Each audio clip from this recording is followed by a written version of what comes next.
Where did the term brownie points come from? If you're curious, don't forget to like, subscribe, and let us know your guess in the comments. In a Los Angeles Times column published on March 15, 1951, writer Marvin Miles observed a peculiar phrase spreading throughout his circle of friends and the social scene at large.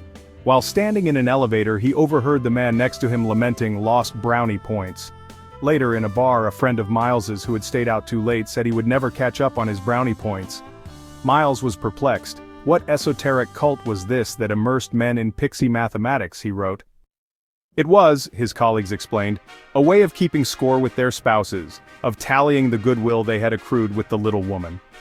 Over the decades, the phrase brownie points has become synonymous with currying favor, often with authority figures such as teachers or employers. So, where exactly did the term come from and what happens when you earn them? On the origins of brownie points, the most pervasive explanation is that the phrase originated with the Brownies, a subsect of the Girl Scouts who were encouraged to perform good deeds in their communities. The Brownies were often too young to be official Girl Scouts, and were sometimes the siblings of older members. Originally called Rosebuds in the UK, they were renamed Brownies when the first troops were being organized in 1916. Sir Robert Baden-Powell, who had formed the Boy Scouts and was asked to name this new Girl Scout division, dubbed them Brownies, after the magical creatures of Scottish folklore that materialized to selflessly help with household chores. But the Brownies aren't the only potential source of brownie points.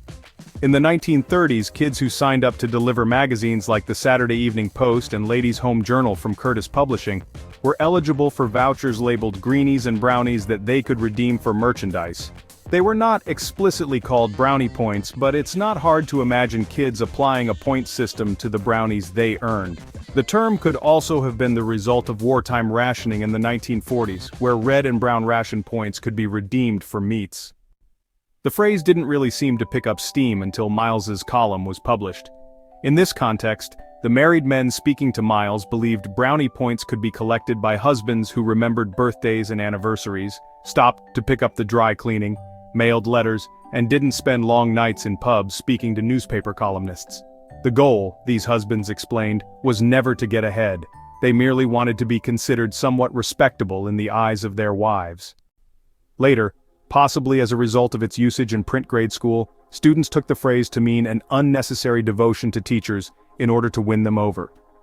At a family and faculty meeting at Leon High in Tallahassee, Florida in 1956, earning brownie points was said to be a serious problem. The practice, also called apple polishing, prompted other students in class to shame their peers for being friendly to teachers.